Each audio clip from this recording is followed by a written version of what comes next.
नमस्कार, स्वागत है आप सभी लोगों का दीप क्लासी में। मैं कल कुमार आपका हार्दिक अभिनंदन करता हूँ। उम्मीद करता हूँ आप सभी लोग स्वस्थ होंगे, कुशल मंगल। आज हम लोग भूगोल के क्वेश्चन से डिस्कशन करेंगे। उसमें भारत का भी भूगोल होगा और विश्व का भी भूगोल होगा। पहला क्वेश्चन आपके सामने दिया हुआ है, पृथ्वी सूर्य के परितः अपनी कक्षा में लगभग किस गति से चक्कर लगाती है। देखो ये क्वेश्चंस ऐसे होते हैं, मान लीजिए अगर मैं आपसे कोई क्वेश्चंस बता रहा हूँ तो आप लोग कहोगे कि सर ऑप्शन दीजिए। वेट एक मिनट भैया।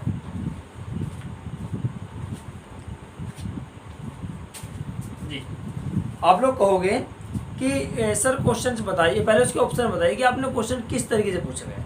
आपसे क्वेश्चन यहाँ पूछा गया है, पृथ्वी सूर्य के परितः अपने कक्षा में लगभग किस गति से चक्कर लगाती है। ये डिग्री में पूछा गया है।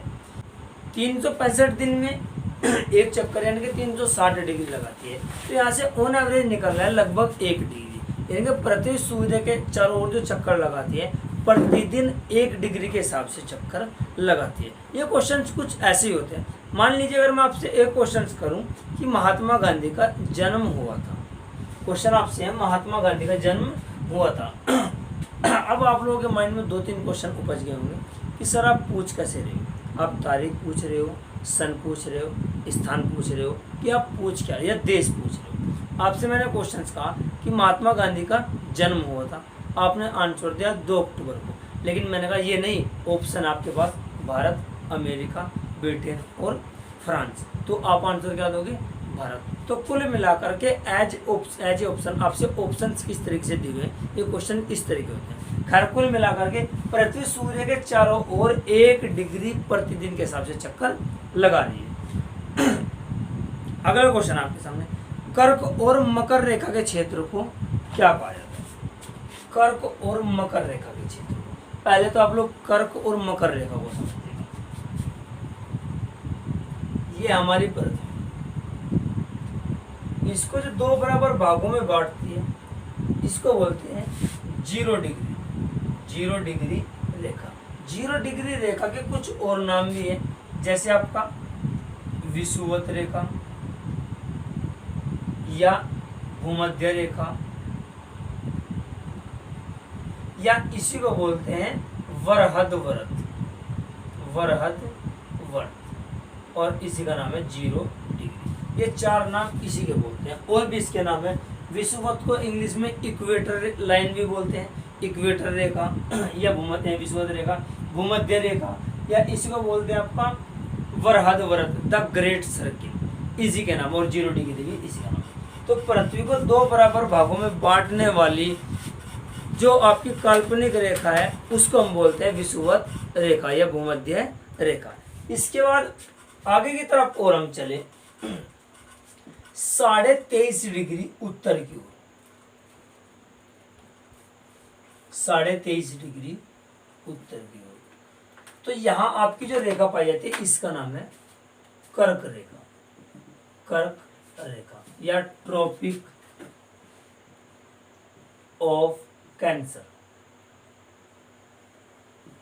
और 23.5 डिग्री दक्षिण की ओर चलने पर जो आपकी रेखा पाई जाती है इसको बोलते हैं मकर रेखा।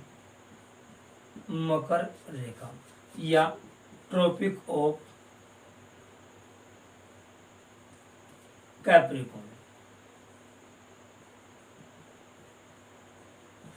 तो कर्क रेखा ऊपर की तरफ है 23.5 डिग्री उत्तर में, और मकर रेखा 23.5 डिग्री दक्षिण में। इसके जो बीच का क्षेत्र है इसको बोला जाता है उष्ण कटिबंधीय क्षेत्र।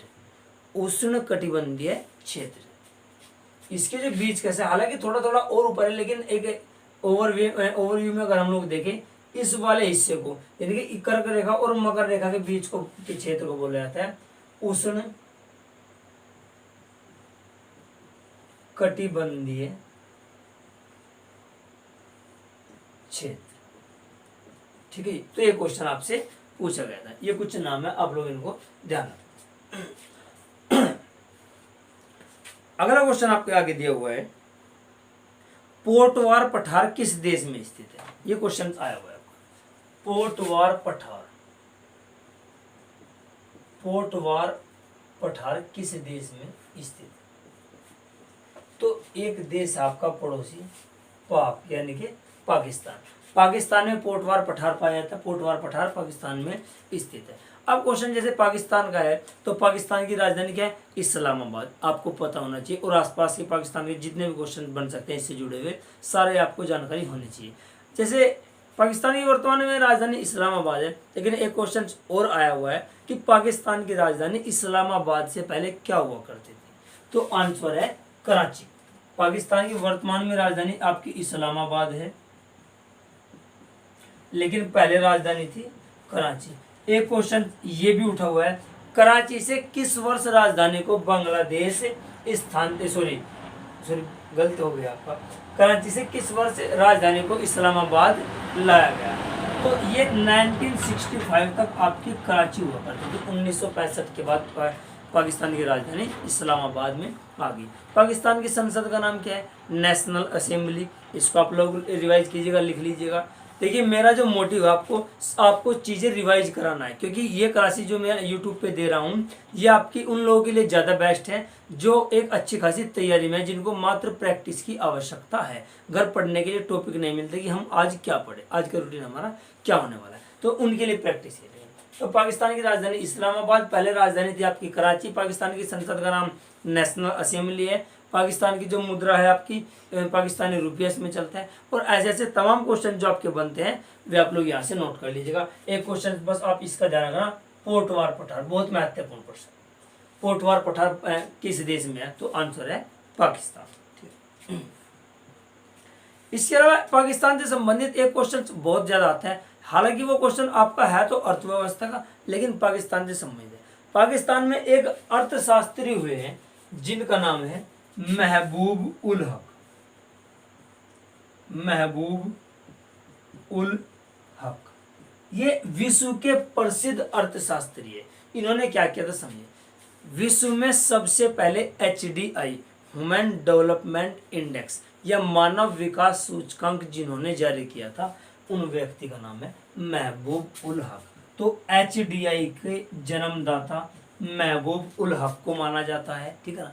तो इन्होंने क्या किया था, ह्यूमन डेवलपमेंट इंडेक्स, इसको जारी करने वाले पहले व्यक्ति कौन थे? महबूब उल हक। इन्होंने ये संकल्पना ये पेश की थी, ठीक है। चलिए कर आगे की तरफ और बढ़े, उतार लीजिएगा आप लोग।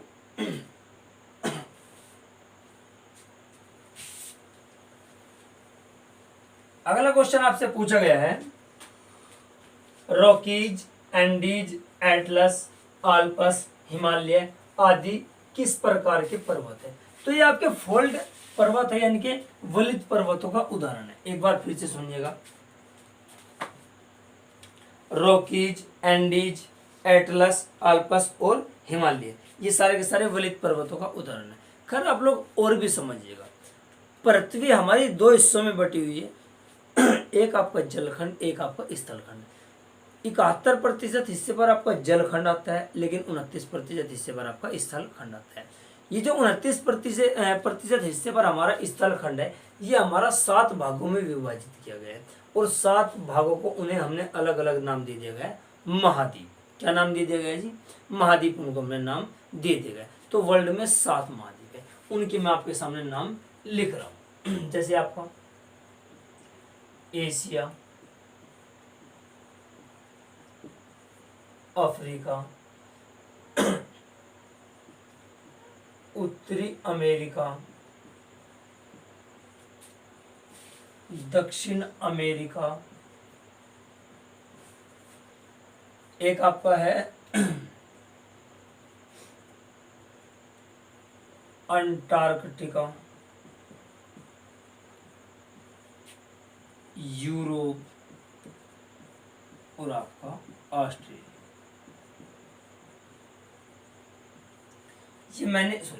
ये मैंने सीरियल से लिखे हैं जी। कैसे सीरियल से लिखे? 7 महाद्वीप है, पहले तो आप नाम से परिचित हो जाइएगा। एशिया, उसके बाद अफ्रीका, उत्तरी अमेरिका, दक्षिणी अमेरिका, अंटार्कटिका, यूरोप और ऑस्ट्रेलिया। अगर आपसे क्वेश्चन पूछ लिया जाए कि विश्व का क्षेत्रफल के हिसाब से सबसे बड़ा महाद्वीप आपका एशिया, या विश्व का सब क्षेत्रफल के हिसाब से सबसे छोटा महाद्वीप आपका ऑस्ट्रेलिया, तो ये मैंने क्षेत्रफल के अनुसार घटते हुए क्रम में लिखा हुआ है। ये आपके डिसेंडिंग ऑर्डर में, यानी कि आपके घटते हुए क्रम में, अवरोही क्रम में मैंने इनको लिखा है। सबसे बड़ा क्षेत्रफल एशिया का है, उसके बाद अफ्रीका का है, उसके बाद उत्तरी अमेरिका, दक्षिण अमेरिका, अंटार्कटिका, यूरोप और आपका ऑस्ट्रेलिया।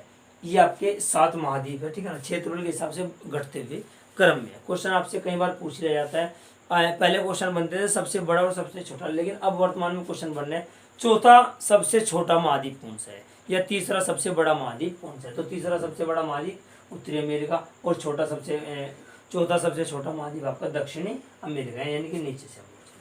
इसके बाद आप लोग एक क्वेश्चन और बने, ये हमारे क्षेत्रफल के हिसाब से है, क्षेत्रफल के हिसाब से दिए हुए। एक आपका आता है जनसंख्या के हिसाब से, जनसंख्या के हिसाब से दुनिया के 7 महाद्वीप। तो इसको भी आप लोग समझिएगा। पहले 2 स्थान आपको फिक्स रखने हैं, एशिया अफ्रीका यहाँ है, तो एशिया और अफ्रीका भी यही है। देखिए एशिया का सबसे बड़ा है, जनसंख्या के मामले में सबसे बड़ा महाद्वीप होने का कारण है 2 देशों की उपस्थिति। पहला है आपका चाइना और दूसरा है आपका इंडिया। वर्ल्ड की टोटल पॉपुलेशन का 21.5% यानी कि 21.5% जनसंख्या चाइना में निवास करती है, और 17.5% हिस्सा आपका इंडिया में निवास करता है। तो समथिंग 40% के आसपास, यानी कि 39% या 40% आपकी जनसंख्या 2 देशों में निवास करते हैं, वे भी एशिया में, ठीक है। तो एशिया में सबसे ज्यादा जनसंख्या है और अफ्रीका में दूसरे नंबर पर। लेकिन तीसरा जो नंबर अब जनसंख्या में आता है, यहाँ आ जाता है आपका यूरोप। चौथा नंबर फिर आपका उत्तरी अमेरिका का ही है, 5वां फिर दक्षिणी अमेरिका का है, और छठा आपका ऑस्ट्रेलिया। 7वां आप लिखना चाहो लिख लीजिए, लेकिन मैं तो आपको सजेस्ट कर रहा हूं कि जनसंख्या के हिसाब से महाद्वीप 7 है ही नहीं। जनसंख्या के हिसाब से आपके 6 महाद्वीप है, ठीक है। अंटार्कटिका महाद्वीप हमारा एकमात्र ऐसा महाद्वीप है जिस पर एक भी व्यक्ति निवास नहीं करता, ठीक है। तो इसको हम बोलते हैं निर्जन महाद्वीप, बिना लोगों वाला महाद्वीप, विदाउट पीपल। खैर एक बार पहले मैं इसको रिवाइज कर रहा हूँ, इसके अलावा और क्वेश्चन भी इसके बारे में बताने वाला। क्षेत्रफल के हिसाब से सबसे बड़ा महाद्वीप एशिया, उसके बाद अफ्रीका, उसके बाद उत्तरी अमेरिका, दक्षिणी अमेरिका, यानी कि आप इसको बड़ा भाई मान सकते हो, उसको छोटा भाई मान सकते हो। इसके बाद अंटार्कटिका, यूरोप और ऑस्ट्रेलिया।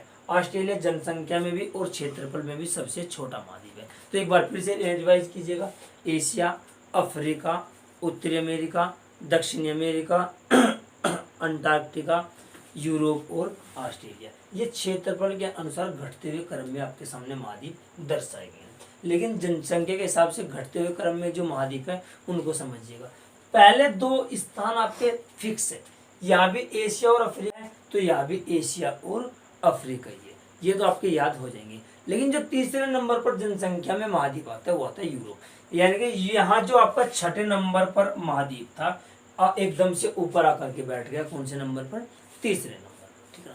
तो पहला आपका एशिया, दूसरा अफ्रीका, तीसरा यूरोप। उसके बाद दोनों भाई आएंगे, बड़ा भाई और छोटा भाई। बड़ा भाई उत्तरी अमेरिका और छोटा भाई दक्षिण अमेरिका। तो 5 महाद्वीप, 6ठा महाद्वीप है आपका ऑस्ट्रेलिया महाद्वीप, ठीक है। तो आपके 6 के 6 महाद्वीप ये हुए। 7वां महाद्वीप आप अंटार्कटिका लिख भी सकते हो, लेकिन अंटार्कटिका महाद्वीप पर एक भी व्यक्ति निवास नहीं करता, इसको इसीलिए हम बोलते हैं निर्जन महाद्वीप। लेकिन यहाँ से क्वेश्चंस बहुत ज्यादा बनते हैं।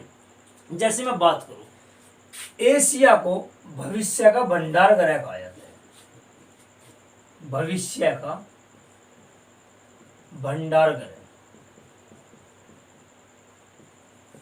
कहा जाता है। अफ्रीका को अंध महाद्वीप या अंधकारमय महाद्वीप भी कहा जाता है। अंध महाद्वीप, अंधकारमय महाद्वीप, और तीसरा नाम है इनका भविष्य का महाद्वीप। ध्यान रखना, भविष्य का भंडार गृह एशिया है, लेकिन भविष्य का महाद्वीप आपका अफ्रीका है। भविष्य का महाद्वीप, इसी को दूसरा नाम है अंध महादेश, अंध महादेश या अंध महाद्वीप, अफ्रीका महाद्वीप के ही नाम है।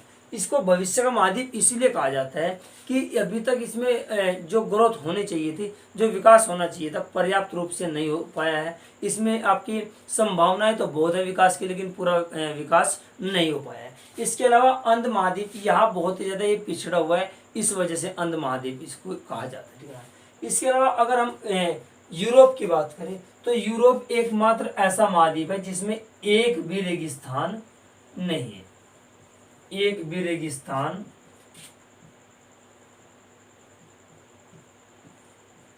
नहीं है। यह रेगिस्तान रहित महाद्वीप कौन सा है? यूरोप, ठीक है ना। उत्तरी अमेरिका, दक्षिणी अमेरिका। उत्तरी अमेरिका की क्वालिटी तो आप छोड़ दीजिएगा, यहाँ से क्वेश्चन वैसे तो कम बनते हैं। दक्षिणी अमेरिका को जो बोला जाता है, इसका जो उपनाम है, दक्षिणी अमेरिका को बोला जाता है पक्षियों का महाद्वीप, पक्षियों का महाद्वीप, महाद्वीप। और इसके साथ साथ दूसरा नाम एक और भी है आपका दक्षिणी अमेरिका का, इसको बोला जाता है सबसे आर्द्र महाद्वीप। आर्द्र क्या होता है? आर्द्रता वाला महाद्वीप, यानी कि मॉइस्चर्स वाला महाद्वीप, यानी कि नमी जहाँ होती है, तो इसको बोला जाता है आर्द्र महाद्वीप, आर्द्र महाद्वीप, यानी कि नमी युक्त महाद्वीप सबसे ज्यादा कौन सा है आपका? दक्षिण अमेरिका महाद्वीप। ऑस्ट्रेलिया महाद्वीप, इसके अलावा दक्षिण अमेरिका को पक्षियों का महाद्वीप भी कहा जाता है। खैर ऑस्ट्रेलिया महाद्वीप को छोड़िएगा आप लोग, एक आपको जो अंटार्कटिका महाद्वीप है, इसके बारे में एक अच्छा सा फैक्ट बनता है। इसको बोला जाता है पूर्णतः साइंस को समर्पित महाद्वीप। क्वेश्चन आपसे बनेगा पूर्णतः विज्ञान को समर्पित महाद्वीप कौन सा आपका? अंटार्कटिका महाद्वीप। तो विज्ञान को समर्पित महाद्वीप, विज्ञान को समर्पित महाद्वीप आपका अंटार्कटिका महाद्वीप, ठीक है। तो ये कुछ पॉइंट्स यहाँ से बन रहे हैं, आप लोग इनको अच्छे से नोट कर लीजिएगा, अच्छे से रिवाइज कर लेगा।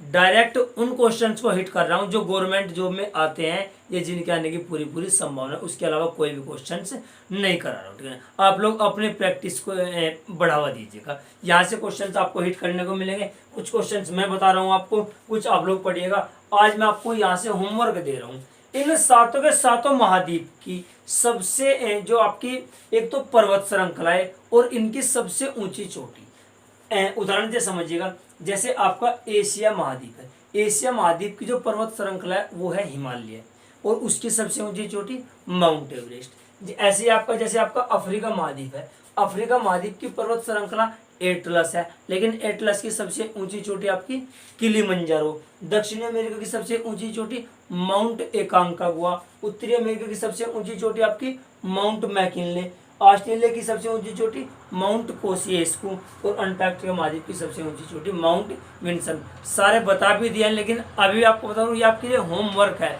आपको इन सातों के सातों महाद्वीप की पर्वत श्रृंखलाएं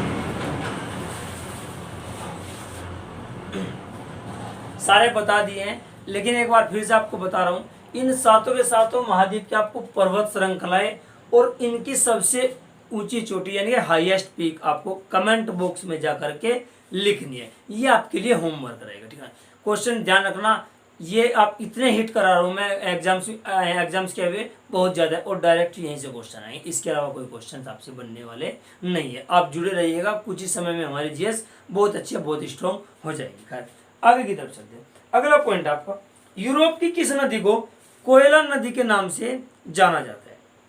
अच्छा, एक पॉइंट आप लोग और समझिएगा महाद्वीपों के भी, जैसे यूरोप में एक भी रेगिस्तान नहीं है, ऐसा महाद्वीप है ऑस्ट्रेलिया, इसमें एक भी ज्वार भाटा नहीं आता है। तो ज्वार भाटा रहित महाद्वीप ऑस्ट्रेलिया महाद्वीप। ऑस्ट्रेलिया महाद्वीप में एक भी ज्वार भाटा नहीं आता है। ज्वार भाटा क्या होता है इसको समझिएगा आप लोग। समुद्र का पानी 24 घंटे में निश्चित अंतराल पर 2 बार ऊपर उठता है और नीचे गिरता है। दोबारा फिर सुनिएगा, समुद्र का पानी निश्चित अंतराल पर 24 घंटे में 2 बार ऊपर उठता है और नीचे गिरता है, ठीक है। जब पानी ऊपर उठेगा तो ज्वार, और जब नीचे आएगा तो भाटा। एक तो क्वेश्चन है, एक क्वेश्चन है, ये समुद्र का पानी किसके कारणवश उठता है? तो आपकी सूर्य तथा चंद्रमा की आकर्षण शक्ति के कारण, attraction power of sun and moon, इसके कारण ये समुद्र का पानी ऊपर की ओर उठता है। लेकिन अगर आपसे क्वेश्चन ऐसे आ जाए कि सूर्य भी ऑप्शन में है और चंद्रमा भी ऑप्शन में है, तो आपको आंसर लगाना है चंद्रमा पे, क्योंकि चंद्रमा हमारे नज़दीक है, उसकी जो आकर्षण शक्ति है वो ज़्यादा प्रभावशाली पड़ते हैं पृथ्वी के ऊपर, ठीक है। सूर्य हमसे बहुत ही दूर है, तो इस वजह से चंद्रमा को इसका आंसर माना जाता है। तो ज्वार भाटा चंद्रमा की आकर्षण शक्ति के कारण आता है, ठीक है ना, इसको उतारिएगा। अगला क्वेश्चन है, यूरोप की किस नदी को कोयला नदी के भी नाम से जाना जाता है? एक नदी आपकी राइन नदी, राइन नदी को कोयला नदी के भी नाम से जाना जाता है। अगला क्वेश्चन आपका, विश्व की सर्वाधिक खारे जल की झील वान झील किस देश में स्थित है? विश्व की सबसे अधिक खारे जल की झील, यानी कि सर्वाधिक लवणता वाली झील, ये सर्वाधिक खारे पाने वाली झील, जिसका नाम है वान, किस देश में स्थित है? तो झीलों का अगर जिक्र आया है तो झीलों से संबंधित वर्ल्ड में जितने क्वेश्चंस आपके बन सकते हैं सारे के सारे कराऊंगा, बस ध्यान से समझिएगा आप लोग। अगर पहले आप लोग सुनने की कोशिश कीजिएगा, समझिएगा। अगर आपसे क्वेश्चन पूछा जाए विश्व की सबसे बड़ी झील, आपका आंसर होगा कैस्पियन सागर। कैस्पियन सागर रूस में स्थित एक झील है जो आपकी विश्व की सबसे बड़ी झील है, लेकिन इसका पानी खारा है। तो यहाँ से इसके दो क्वेश्चन बन सकते हैं, विश्व की सबसे बड़ी झील कैस्पियन सागर और विश्व की सबसे बड़ी खारे पानी की झील, तब भी आपका आंसर कैस्पियन सागर ही होगा। समझने की कोशिश करना, शब्दावली का खेल है।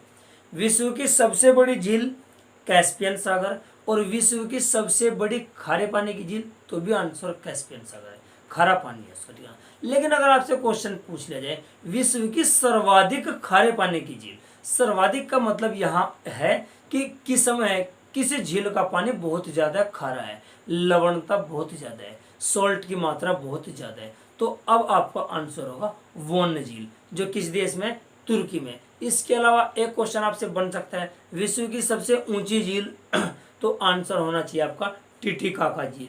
विश्व की सबसे गहरी झील बैकाल झील, झील के अंदर झील मेनुटी झील, ठीक है। तो और दुनिया विश्व की सबसे बड़ी मीठे पानी की झील आपकी सुपीरियर झील। तो 6-7 क्वेश्चन झीलों से जो बनते हैं वे मैंने आपके साथ डिस्कशन किए। झील से संबंधित अगर क्वेश्चन आएगा तो यही से आएगा। साथ ही साथ एक क्वेश्चन और आपसे बन सकता है एशिया की सबसे बड़ी झील, तो एशिया की सबसे बड़ी झील भारत में ही स्थित है, जिसका नाम है चिल्का झील। चिल्का झील भारत की सबसे बड़ी झील होने के साथ साथ पूरे एशिया की सबसे बड़ी झील है। अब मैं उन सभी पॉइंट्स को लिख रहा हूँ, ध्यान से समझने की कोशिश करना। अगर आपसे क्वेश्चंस आए, मैंने आपको समझाया इसलिए कि लिखने में ज़्यादा मुझे विश्वास नहीं है, आपको बस मैं फॉर्मेलिटी के लिए लिख के बता रहा हूँ, लेकिन सारी चीज़ें मैंने आपको बता दी है, बस आप लिखने के माध्यम से उनको उतारिए। विश्व की सबसे बड़ी झील,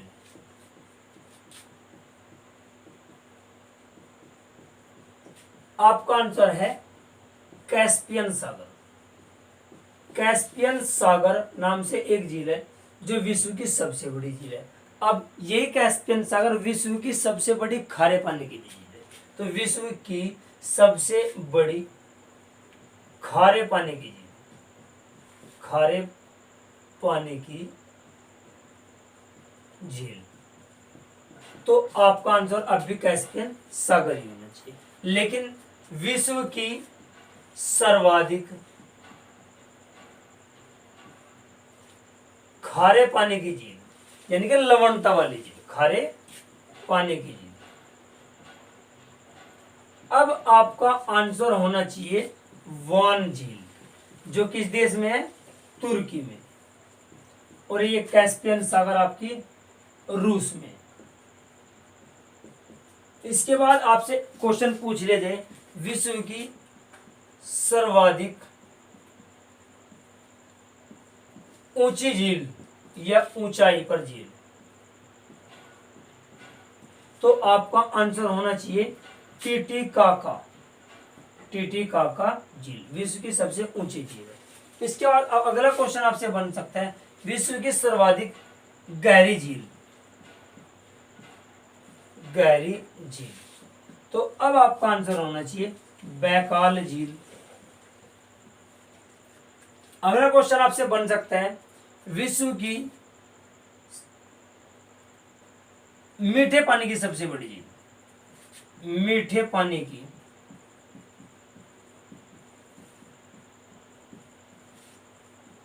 सबसे बड़ी झील। अब मीठे पानी को समझ लीजिएगा। मीठा पानी कोई ऐसा मत समझिएगा कि इसमें किसी ने चीनी भी डाल रखी है या किसी ने रूअफ़ज़ा वगैरह डाल करके इसको मीठा किया हुआ है। मीठा पानी जो होता है आपका पोर्टेबल वाटर, जिसको हम पीते हैं उसी को हम ताज़ा पानी या मीठा पानी बोलते हैं। तो क्वेश्चन आपसे ऐसे बन सकता है, विश्व की मीठे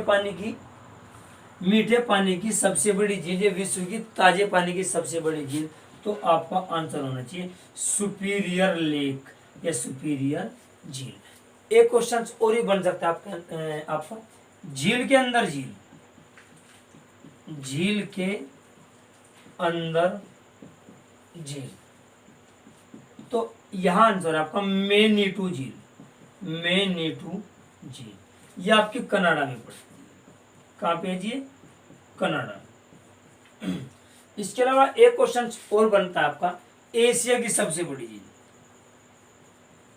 एशिया तथा भारत दोनों की ले रहा हूं मैं। एशिया, चलो खैर आप समझिएगा, एशिया तथा प्लस भारत की सबसे बड़ी झील, सबसे बड़ी झील, तो यहां का आंसर है चिल्का झील। चिल्का झील जो भारत के उड़ीसा राज्य में स्थित है। तो झीलों से संबंधित जितने क्वेश्चन बन सकते हैं ये आपके सामने रहे, ठीक है ना। इसके ये तो विश्व की झील से संबंधित है। अगर मैं भारत की झीलों से संबंधित डिस्कशन करूं, खैर चलिए उनको हम बाद में डिस्कशन करें, चिंता मत कीजिए। दोबारा फिर संविधान चलेगा, संविधान के और क्वेश्चन लेकर के आऊंगा नए, और दोबारा फिर ज्योग्राफी का क्वेश्चन आएगा। इतना काफी नहीं है, ठीक है ना। जीएस आपकी इतनी स्ट्रॉन्ग बनानी है, इतनी स्ट्रॉन्ग बनानी है, बहुत ज्यादा पॉइंट टू पॉइंट जोड़ते हुए चलूंगा। तभी इस कंसेप्ट को मैंने नाम दिया है चेनिंग जीएस। क्या नाम दिया गया जी? चेनिंग जीएस। हंसते रहिए, मुस्कुराते रहिए और आप लोग पढ़ते